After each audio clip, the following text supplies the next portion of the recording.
എടാ ഈ Abraham Lincoln ആരാണെന്ന് ഇപ്പൊ മനസ്സിലായല്ലോ. ഈ കാണുന്ന മൊബൈൽ ഫോണുകളാടാ മലയാള സിനിമയെ നിയന്ത്രിക്കുന്നത്. അറിയോ നിനക്ക്?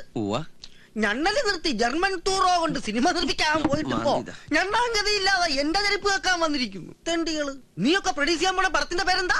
താരം. എന്താ? ജൂനിയർ ആർട്ടിസ്റ്റ് ആണ് താരം. എന്നാ ഇപ്പൊ കേട്ടോ, പ്രൊഡക്ഷൻ കൺട്രോളറാണ് താരം. നീയല്ല, മലയാള സിനിമയിലെ സൂപ്പർ താരങ്ങളെ വരെ ഈ വൈറ്റ് ആൻഡ് വൈറ്റും മൊബൈൽ ഫോണുകളും കൊണ്ട് കൺട്രോൾ ചെയ്യുന്ന ഞാൻ. Daddy phone. മോളെ അത് എടുക്കാനുള്ള ഫോണല്ല, നമ്പർ കൊടുക്കാനുള്ള ഫോണാ. സാറിനെ പോലെ തന്നെ സുന്ദരിയായ വെള്ളക്കുട്ടി. മോളുടെ പേരെന്താ? മോക്ക് പേരില്ല. മുട്ട കഴിക്കുന്ന തിരക്കിനിടയിൽ ഇടാൻ മറന്നതാ. നീ മിണ്ടിപ്പോരുത്. ആരെയാണ് അവിടെ ചില്ലിട്ട് വെച്ചിരിക്കുന്നത്? എന്റെ കൂടെ വന്നവരാ, ജനലിന്റെ അപ്പുറത്താ. ഓ, നിന്റെ കയ്യിലിരിപ്പിതാണെങ്കിൽ അവരെ ശരിക്കും ചില്ലിട്ട് വെക്കേണ്ടി വരും. സാറേ. ഹായ് നിമ്മി. നീ മിണ്ടിപ്പോരുത്. ഇനി അങ്ങനെ ഒന്നും ഉണ്ടാവില്ല. സാറ് ഞങ്ങളുടെ ദൈവ. ഈ കുട്ടേട്ടന് ഇടയ്ക്ക് എങ്ങനെയാ ആരാ എന്താന്ന് നോക്കാതെ എന്തെങ്കിലുമൊക്കെ പറയും. അത് ദേഷ്യം കൊണ്ടല്ല, ഈ അപസ്മാരം പോലത്തെ രോഗാന്നാ ഡോക്ടർമാര് പറയണത്. ഡോക്ടർമാർക്ക് അപസ്മാരമായിട്ട് തോന്നും, എനിക്കിത് അഹങ്കാരമായിട്ടാ തോന്നണത്. ഈ അഹങ്കാരവും ഗൂർക്കമ്പലിയും ദൂരെ നിന്ന് നോക്കിയാൽ മനസ്സിലാവത്തില്ല, അടുത്തിടെ പഴകുമ്പോഴേ മനസ്സിലാവൂ. പാൽക്കഞ്ഞി കൽക്കണ്ട വിട്ടോടി. അത് പ്രത്യേകിച്ച് പറയണോ ഇച്ചായ? ചേച്ചി, പ്ലീസ് ചേച്ചി, ഞങ്ങളുടെ കാര്യം ഒന്ന് സാറിനോട് പറയോ. ജീവിക്കാൻ വേറെ ഗതി ഇല്ലാത്തോണ്ടാ. അതെ ചേച്ചി, ചേച്ചിയും പണ്ട് ഇവളെ പോലെ ജൂനിയർ ആർട്ടിസ്റ്റ് ആയിട്ട് വന്നതല്ലേ. അപ്പോഴല്ലേ എംബോക്ക് കയറി, അല്ല സോറി, സാറ് കയറി. മതി മതി, ഞങ്ങൾ പ്രേമിച്ചതും കല്യാണം കഴിച്ചതും അത് ഇനി നീ ഇവിടെ വിളമ്പി സുഖിപ്പിക്കണ്ട. നീ പോയ താടകട കാല് വീട്ടി. ചേച്ചി പ്ലീസ് ചേച്ചി, ഞങ്ങൾ കയ്യോടെ. എന്താ കുട്ടി കാണിക്കുന്നത്? പ്ലീസ് ഇച്ചയ, ഈ പ്രാവശ്യത്തേക്ക് മാപ്പ് കൊടുത്തേക്ക്. ഇനി അവരങ്ങനൊന്നും ചെയ്യില്ല. ഇവറ്റകൾക്ക് മാപ്പ് കൊടുക്കണോ സോപ്പ് കൊടുക്കണോ ഞാൻ തീരുമാനിക്കും. ഈ പ്രൊഡക്ഷൻ കൺട്രോളർ എബ്രഹാം ലിങ്കൻ തീരുമാനിക്കും. മനസ്സിലായോടി? മനുഷ്യ, കൺട്രോളിംഗ് കൊണ്ട് എന്റെ അടുത്ത് കുറച്ച് ചാടിയലുണ്ടല്ലോ.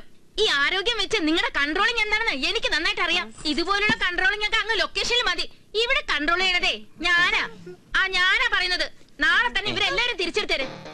അത് ഞാൻ നിന്റെ അടുത്ത് അങ്ങോട്ട് പറയാൻ വരെയായിരുന്നു. മതി ചലച്ചത്. നിങ്ങൾ എല്ലാവരും നേരെ ലൊക്കേഷനിലേക്ക് ചെല്ല്. ജോലിയും കൂലിയും ഒക്കെ അവിടെ കാണും. താങ്ക് യു ചേച്ചി. ചേച്ചിയാണ് മലയാള സിനിമയുടെ ഐശ്വര്യത്തിന്റെ ചേച്ചി. എവിടെ ചേച്ചി ലൊക്കേഷൻ? ലൊക്കേഷൻ പറഞ്ഞു കൊടുക്കും മനുഷ്യ. പൊട്ടിത്തെറി. പൊട്ടിത്തെറിയാ? അതെ, മാർക്കറ്റിലെ പൊട്ടിത്തെറി. Final rehearsal and take. Baburaj, gypsy correct ആയിട്ട് ഓടിച്ച് പമ്പിനുള്ളിലേക്ക് വരണം. പമ്പിലേക്ക് ജിപ്സി കയറുന്നതും ബ്ലാസ്റ്റ് നടക്കണം. ബ്ലാസ്റ്റിനോടൊപ്പം ക്രൗഡ് ചിതറി ഓടണം. ആക്ഷന് തന്നെ crane up. Okay, get ready. Akash മോൻ ഇവിടെ തന്നെ ഇരിക്കണം കേട്ടോ. ചേച്ചി ഷോട്ട് കഴിഞ്ഞ് ഇപ്പൊ വരാം. മോൻ ഒരു പ്രശ്നം ഉണ്ടാക്കരുതേ.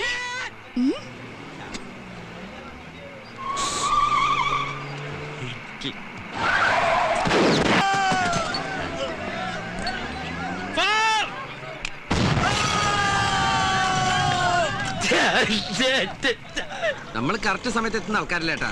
ശരി, ഞാൻ തിരിച്ചു വിളിക്കാം. 7 മണി കോൾ ഷീറ്റിന് ഇപ്പോഴാണോ കയറി വരുന്നത്? അത് സാറേ, ഇവനെ ആശുപത്രിയിൽ നിന്ന് ഡിസ്ചാർജ് പൊട്ടിക്കുന്നത് ഇവിടെയല്ലേ? അതിനു മുൻപ് ഇതാരും ഇവന്റെ തലയിലിട്ട് പൊട്ടിച്ചത്. അതൊരു വലിയ കഥയാണ്. കഥ എഴുതാൻ നീ ആര്? MTO ലോഹിദാസോ? ദേ, പിന്നൊരു കാര്യം പറഞ്ഞേക്കാം. ഇന്നലെ എന്റെ വീട്ടിൽ നടന്ന പൊട്ടിത്തെറി ഇവിടെങ്ങാനും കൊണ്ട് വിളമ്പിയാ? ഇല്ല സാറേ, ഒരിക്കലും ഇല്ല. നമ്മള് കുടുംബക്കാരാകുമ്പോ പല നമ്മള് കുടുംബക്കാരാ. ദൈവമേ, ഇതെവിടെ എത്തിയ എന്റെ ആറ്റുകാൽ ഭാസ്കര. അങ്ങനെ ഒരു ദൈവം ഇല്ല, ഇത്തരം സന്ദർഭങ്ങളിൽ ഇല്ലാത്ത ദൈവത്തെ വരെ വിളിച്ചു പോകും. നീ എന്തിനാ എന്നെ കെട്ടിയെടുത്ത്? ഞാനല്ല, ആ സുന്ദരേട്ടനാ. സുന്ദരേട്ടൻ ആ തെണ്ടിക്ക് ഇവിടുത്തെ 125 രൂപ ബാച്ച് അവന് കാവലിരിക്കുന്നതിന് അവിടെ കൊടുക്കാൻ പറഞ്ഞല്ലേ. എവിടെയാണ്? ദാ പമ്പിന്റെ പുറകിൽ ഇരിപ്പുണ്ട്. സാരില്ല, ഇപ്പൊ ഞാൻ പറയണതൊക്കെ അനുസരിക്കുന്നുണ്ട്. കണ്ടില്ലേ മിണ്ടാതിരിക്കണത്? പാവം. വിളിക്കുന്നത് കേട്ടില്ലടോ? ഇവിടെ വായി നോക്കി നിൽക്കാതെ അങ്ങോട്ട് ചെല്ലടോ. ഞാൻ ഈ തലയും വെച്ച് അവിടെ നിൽക്കണോ സാർ? എന്നാ ഈ തല വെക്കണ്ട, വല്ല എരിമേരെ പോത്തിന്റെ തല എടുത്ത് വെച്ചോ. അതാകുമ്പോ ഈ ബോഡിക്ക് നന്നായിട്ട് ചേരും. പോയി നിൽക്കണോ പോത്തെ. ഞങ്ങൾ റെഡി ആട്ടോ. എന്തോ പ്രൊഡ്യൂസർ സാർ, ഈശ്വരൻ വാരിക്കോരി തരട്ടെ.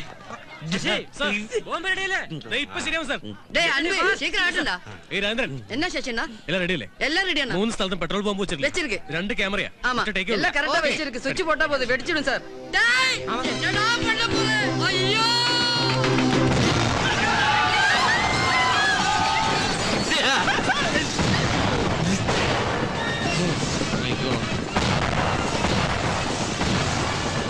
ബാഗ് തൊട്ടിയ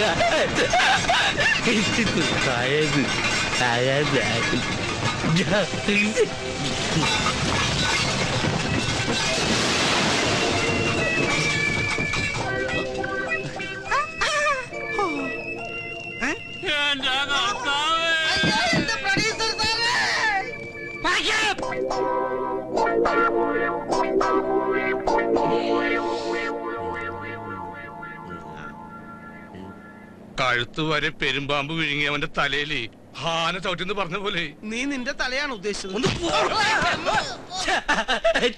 ചിരിക്ക്, അങ്ങനെ നന്നായിട്ട് ചിരിക്ക്. നിന്റെ ഒടുക്കത്തെ ചിരി കാണുമ്പോ എന്റെ പുന്നാരനിയായി ചേട്ടന് കുളിര് പോരുക. മോനെ ആകാശ, നിന്റെ ഈ ചിരി ഞങ്ങൾക്കൊരു ആവേശമോ. പണിയും പോയി പട്ടിണി കിടക്കുമ്പോ നിന്റെ ഈ ചിരി പുഴുങ്ങി തിന്ന് ഞങ്ങക്ക് വയറ് നിറക്കാല്ലേ. മത എല്ലാരും കൂടി ഒരു മിണ്ടാപ്രാണിയെ കളിയാക്കിയത്. നമ്മളെ പോലെ വകതിരിവുണ്ടായിരുന്നെങ്കിൽ ഇതെങ്ങനെയൊക്കെ ചെയ്യോ? നീ മിണ്ടരുത്. നിന്റെ വകതിരിവാണല്ലോ കണ്ടത്. വീട്ടിൽ നിന്ന് സാധനത്തിന്റെ ലൊക്കേഷൻ കൊണ്ടൊന്നും പോരാ. ഞാൻ നോക്കിയിരുന്നതാ. ആ നേരത്തെ ഷോട്ടിന് വിളിച്ചതുകൊണ്ടാ. കുട്ടേട്ടനുണ്ടായിരുന്നല്ലോ, നോയിക്കൂടായിരുന്നോ?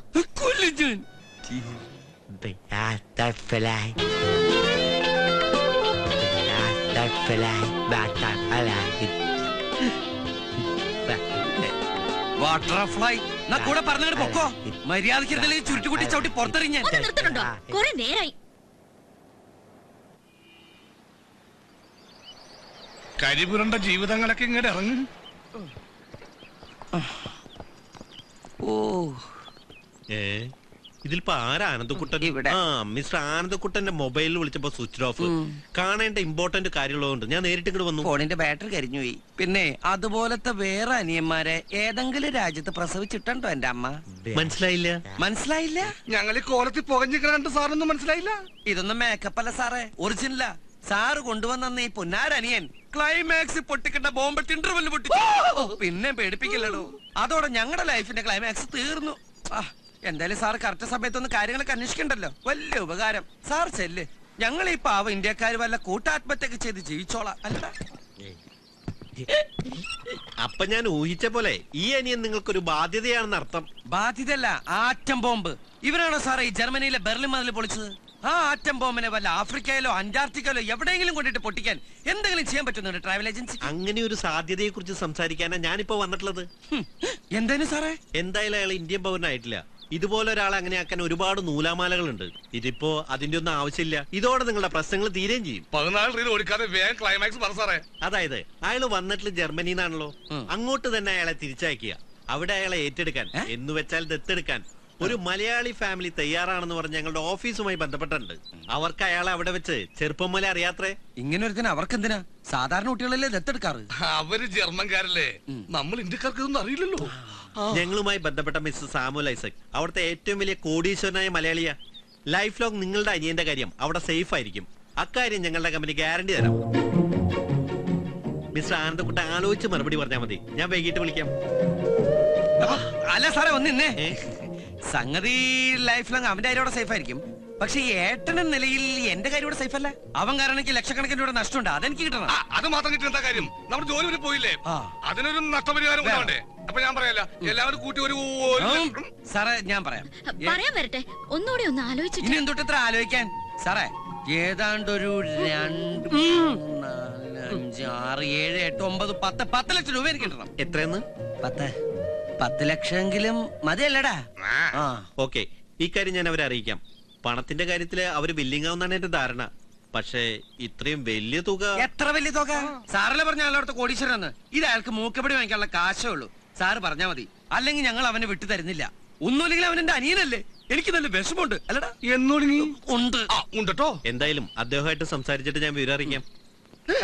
അല്ല സാറേ, ഇനിയിപ്പോ ഈ കാശിന്റെ കാര്യത്തിൽ അല്ലറ ചില്ലറ അഡ്ജസ്റ്റ്മെന്റുകൾക്ക് വേണമെങ്കിൽ ആവാട്ടോ. ഈ വക കാര്യത്തിൽ എന്റെ മനസ്സലി ഞാനൊരു മനുഷ്യനല്ലേ. അല്ലടാ? അല്ലടാ? ആണ്. എന്റെ കാര്യം ഞാൻ വേറെ ആളോട് ചോദിക്കണേ. അല്ലടാ? ശരി, ഞാൻ നിങ്ങളെ വിളിച്ചോളാം. അല്ല സാറേ, ഏതെങ്കിലും പേപ്പറിൽ എപ്പോ ഒപ്പിടണമെന്ന് വെച്ചാൽ അപ്പം ഇങ്ങോട്ട് വിളിച്ചാൽ മതി. ഈ ഫോൺ ഇന്ന് മുതൽ ഫുൾ ടൈം ഓൺ ആക്കി വെക്കും. എവിടെ എന്റെ പുന്നാരനിയൻ? എനിക്ക് അവരെ കെട്ടിപ്പിടിച്ചൊരു ഞാൻ അന്നേ പറഞ്ഞില്ലേ അവൻ ജർമ്മനിയിൽ വന്ന പച്ചക്കുതിരയാണെന്ന്. നീ അങ്ങനെ പലതും പറഞ്ഞാണ്. എനിക്കതൊക്കെ ഓർത്തിരിക്കാൻ പറ്റുമോ? എന്റെ ഇങ്ങോട്ട് വാ കുട്ടി. നീ അകത്ത് ചെന്ന് നമ്മുടെ പച്ചക്കുതിരക്ക് വല്ല വെക്കോല പുല വല്ല മുതിര പഴമ്പുരി എന്തെങ്കിലും പുഴിഞ്ഞുണ്ടാക്കി കൊടുക്കുമോളെ. ആകാശോ,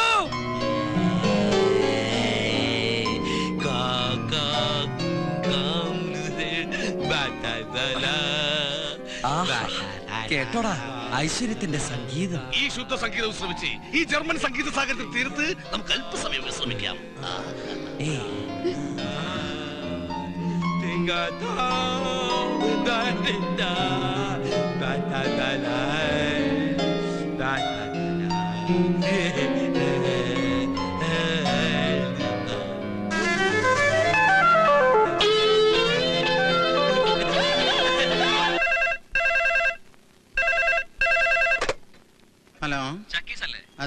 എബ്രഹാം ലിങ്കൻ ഒന്ന് കിട്ടുമോ? നിങ്ങളാരാ? ഞാൻ ക്ലിന്റനാ. ക്ലിന്റനോ? അതെ. നിങ്ങളെന്താ ആളെ കളിയാക്കണോ? ഒരാൾ എബ്രഹാം ലിങ്കൺ, ഒരാൾ ക്ലിന്റൺ. ഇതെന്താ അമേരിക്കൻ പ്രസിഡന്റുമാരൊക്കെ സിനിമ പിടിക്കാൻ ഇറങ്ങിയിരിക്കാ? ഓ നശിപ്പിച്ചല്ലോ. അതാ പ്രൊഡക്ഷൻ കൺട്രോളിൽ ക്ലിന്റൺ പെരേരയാ. എല്ലാം കൂടെ പൊട്ടിത്തെറിച്ച് ഷൂട്ടിൽ നിന്നപ്പോ നിങ്ങളുടെ കാശിന് വേണ്ടി ഞങ്ങളുടെ ഫിലിം പെട്ടി യൂണിറ്റ് അംഗങ്ങളെയൊക്കെ പിടിച്ചു വെച്ചില്ലേ? അതിനൊരു നീക്കുപോക്കുണ്ടാക്കാൻ ഞാൻ അയാളോട് ഇങ്ങോട്ട് വിളിക്കാൻ പറഞ്ഞതാ. 2-3 ദിവസമായല്ല താൻ ഇങ്ങനെ അങ്ങോട്ടും ഇങ്ങോട്ടും കുറെ പടച്ചോമാരെയും വിളിച്ചുകൊണ്ട് നടക്കാൻ തുടങ്ങിയിട്ട്. എന്നിട്ട് ഈ നേരം വരെ ഒരു പടച്ചോന് എന്റെ ലോഡ്ജിന്റെ പൈസ കൊണ്ടും തന്നില്ലല്ലോ. എടോ കൺട്രോളറെ, തന്റെ ആൾക്കാർ ഇവിടെ കിടന്നുറങ്ങിയതിന്റെ കാശ് കിട്ടാതെ തന്നെയും വിടൂല, തന്റെ പെട്ടിയും ഞാൻ വിടൂല. എന്റെ വേളാങ്കണ്ണി മാതാവേ, ഏത് നേരത്താണാവോ സ്വന്തം ഫോൺ ബില്ല് അടയ്ക്കാൻ പോലും ഗതിയില്ലാത്ത ആ പ്രൊഡ്യൂസറുടെ പടം തന്നെ എടുത്ത് തലയിലേറ്റി വെക്കാൻ എനിക്ക് തോന്നിയത്. ഇപ്പൊ വരാവേ. എല്ലാം കൂടെ പണ്ടാരം അടങ്ങാനായിട്ട് പിന്നെ അവനെ കെട്ടിയെടുത്തോ? എന്താണോ അരയില് ബെൽറ്റ് ബോംബും കെട്ടിവെച്ചാണോ വരവ്? എന്നാൽ എന്നെ കൊന്നേക്ക്. ഞാൻ ആരും കൊല്ലാൻ വന്നൊന്നല്ല. പിന്നെ തിന്നാനാണോ? തനിക്കറിയോ തന്റെ അരബുദ്ധി അനിയൻ കാരണം 3 ദിവസമായി തീറ്റയും കൂടി മുട്ടിയിട്ട്. എന്റെ മാത്രമല്ല 10-30 ഉണ്ട് ഓരോ മുറിയിലായിട്ട്. ആ അനിയൻകാരനുണ്ടായ നഷ്ടം ആ അനിയൻ തന്നെ അങ്ങോട്ട് പരിഹരിച്ച പ്രശ്നം തീരുമല്ലോ. ആ പ്രൊഡ്യൂസർക്ക് വന്ന നഷ്ടത്തിന്റെ വകയിലേക്ക് 2 ലക്ഷം. കള്ളനോട്ടൊന്നും അല്ല സാറേ, നല്ല ജർമ്മൻ യൂറോ മാർക്കറ്റ് കാശാ. മാതാവേ, ഇതിൽ എന്തോ കൺഫ്യൂഷൻ ഉണ്ടല്ലോ. സത്യം പറഞ്ഞ ഏത് ബാങ്കാ കൊള്ളയടിച്ചത്? അപ്പം തിന്നാ പോരെ, തന്റെ പേട്ട് തല കുഴിയിലിട്ട് നോക്കണോ? തന്റെ കോപ്പം പ്രൊഡ്യൂസറോട് പറഞ്ഞേക്ക് ഈ ആനന്ദക്കുട്ടം വിചാരിച്ചാൽ ഇതുപോലത്തെ ഒരുപാട് 100ന്റെ കെട്ടുകൾ ഉണ്ടാക്കാൻ പറ്റുമെന്ന്. പിന്നെ ഇതും കൊണ്ട് വല്ല 5 സ്റ്റാർ ഹോട്ടലിലെ സൂട്ട് റൂമിൽ പോയി വെള്ളമടിച്ച് കളയാതെ പണിയെടുക്കുന്ന പാവപ്പെട്ട തൊഴിലാളികൾക്ക് വീതിച്ചു കൊടുക്കാൻ പറ. 2 ലക്ഷം. 2 lakhs.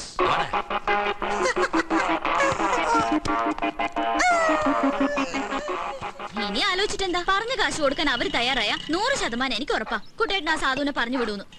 അങ്ങനെ കലാകാരനച്ഛൻ അന്ന് പറഞ്ഞ വാക്ക് പൊന്നായി. കാര്യങ്ങൾ നമ്മൾ കരുതിയതിനേക്കാളും പെട്ടെന്നായി. 10 ലക്ഷത്തിൽ നിന്ന് 5 ലക്ഷം രൂപ ട്രാവൽ ഏജൻസിന്ന് കൈപ്പറ്റി. ബാക്കിയുള്ള 5 ലക്ഷം അവനെ കൊണ്ടുപോകുമ്പോ നേരിട്ട് തരാന്ന് എഗ്രിമെന്റ് എഴുതി.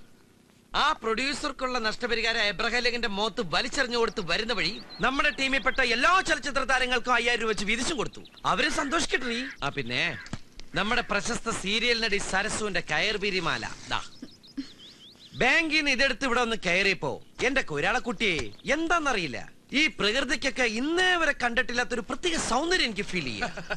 ഈ കാർമേഘം വിട്ടുവഞ്ഞ നീലാകാശം എന്ന് നമ്മൾ സാഹിത്യകാരന്മാർ പറയില്ലേ? അതാ ഇവൻ ഉദ്ദേശിച്ചത്. അതുകൊണ്ട് ആദ്യം ഇതങ്ങോട്ട് പിടിക്കും. പിന്നെ ഇത് ലേറ്റസ്റ്റ് മോഡലിലെ കമ്മലുകളാ. ഈ ഇടപാടിൽ സരസ്വനെ വെട്ടിച്ച് മുങ്ങിയും പൊങ്ങിയൊക്കെ നീ ഒരുപാട് റിസ്ക് എടുത്തല്ലേ, അതിന് എന്റെ വക ഫ്രീ. ആ പാവത്തിന് വിറ്റ് കിട്ടുന്ന കാശ് കൊണ്ടുള്ള ഒരു ഫ്രീ എനിക്ക് വേണ്ട. ദേ കിടക്കുന്ന സെന്റിമെന്റ്സ് വേണ്ടെങ്കിൽ വേണ്ട. 2 ദിവസം കഴിഞ്ഞ് നീ തന്നെ എന്നോട് ചോദിക്കുന്നത് എനിക്ക് അറിഞ്ഞൂടെ? അച്ഛാ ഇത് 20,000 രൂപയുണ്ട്. ഞാനെന്ന് പറഞ്ഞില്ലേ ഇത് അച്ഛന്റെ ഓപ്പറേഷനുള്ള കാശാ. നിന്റെ എല്ലാ തീരുമാനങ്ങൾക്കും ഞാൻ ശരിയെ പറഞ്ഞു. പക്ഷെ എത്രയായാലും അവൻ നിന്റെ കൂടപ്പുറപ്പല്ലടാ. അതും അങ്ങനെ ഒരു കുട്ടി ആയതുകൊണ്ടാ ഞാൻ ഇങ്ങനെ ഒരു തീരുമാനം എടുത്തത്. ഈ കൂടപ്പുറപ്പും കൂട്ടക്കാരും ഒക്കെ പരസ്പരം അടുത്തറിയുമുണ്ടാവുന്ന ബന്ധങ്ങളാ. അവന്റെ ഒരു ബുദ്ധി വെച്ച് സകല കഷ്ടപ്പാടും പേറി മരണം വരെ കൂടെ കൊണ്ടുവന്നാലും അവന് ഞാനൊരു അന്യനാ. അതല്ലെന്ന് പറയാൻ പറ്റുമോ? അല്ല, എന്നാലും കൊല്ലാനൊന്നല്ല കൊണ്ടുപോകുന്നത്, ഏതോ കൊമ്പത്തുള്ള വീട്ടുകാർക്ക് വളർത്താനല്ലേ. അല്ലാതെ ഇതിനിടയിൽ സ്നേഹത്തിന്റെ പുതിയ നിർവചനം കണ്ടെത്തി അവനെവിടെ പിടിച്ചു നിർത്താൻ. അങ്ങനെ ഒരു സ്നേഹം എന്താന്ന് എനിക്ക് അറിയേയില്ല. ഇന്നേ വരെ എനിക്ക് ആരോട്ട് തന്നിട്ടുമില്ല. നാക്കിന് നീളമുള്ളതുകൊണ്ട് ന്യായീകരണങ്ങളൊക്കെ കൊള്ളാം. ന്യായീകരിക്കുക തന്നെയാ. ഞാൻ ജനിച്ച അംബാനി കുടുംബത്തിലായിരുന്നെങ്കിൽ അവന് പൊട്ടിച്ച് കളിക്കാൻ ആഴ്ചയിലെ പച്ചക്കറി മാർക്കറ്റിനെ സെറ്റ് ഇട്ട് കൊടുത്തേനെ. അതല്ലാത്തോണ്ട് ന്യായീകരിക്കുക തന്നെയാ. പിന്നെ ഇനി ഈ വിഷയത്തിൽ ഞാൻ ഡയലോഗ് പറഞ്ഞ കരഞ്ഞു പോട്ടോ കുട്ടാ പ്ലീസ്. ആ പാക്കറ്റ് കണ്ടത് ഇത് രാജിക്കുള്ള ചുരിദാറാ. കാശ് ഞാൻ ഇതിനകത്ത് വെക്കുന്നുണ്ട്. ആവശ്യമുണ്ടെങ്കിൽ എടുക്കാം, അതല്ല ഈ ആവശ്യക്കാർക്ക് വീതിച്ചു കൊടുക്കാം. പഴയ കടക്കാരൊക്കെ ഒന്ന് പിരിച്ചുവിടാൻ. പിന്നെ അത് കഴിഞ്ഞ് നമ്മുടെ ഫുൾ ടീമിന് ഒരു അടിപൊളി പാർട്ടി. ഗേൾസ് ഇല്ലട്ടാ, ഓൺലി ബോയ്സ്. അങ്ങനെ കുടിച്ചു കുടിച്ച അർമാദിക്കണവനെ. ഇന്ന് നിന്റെ ഡേയാ. രാത്രി ഇന്ന് നിന്റെ രാത്രിയാ. ഈ പാവപ്പെട്ട ഇന്ത്യക്കാരൻ ചേട്ടന്റെ ഐശ്വര്യത്തിന്റെ പച്ചക്കുതിരിയെ ഞങ്ങളെ കൂടി സന്തോഷത്തോടെ പറഞ്ഞയച്ചില്ലേ നന്ദി കടലടാ മോനെ. മോൻ കുടിക്ക്. പിസ്സ ബർഗർ ആരെങ്കിലൊക്കെ പിടിച്ച് കഴിക്കുക. ഈ ജന്മം മുഴുവൻ ഈ നന്ദി ഏട്ടന് മോനോട് ഉണ്ടാവും. ഞങ്ങളുടെ ഹൃദയത്തിന്റെ അഗാധ ഗർത്ത തലങ്ങളിൽ നിനക്കായ ഒരു കുഷ്യനിട്ട് കസേര ഒഴിച്ചിട്ടുണ്ടാവും. ആരും മറന്നാലും ചന്ദ്രേട്ടന് നിന്നെ മറക്കാൻ പറ്റുമോ?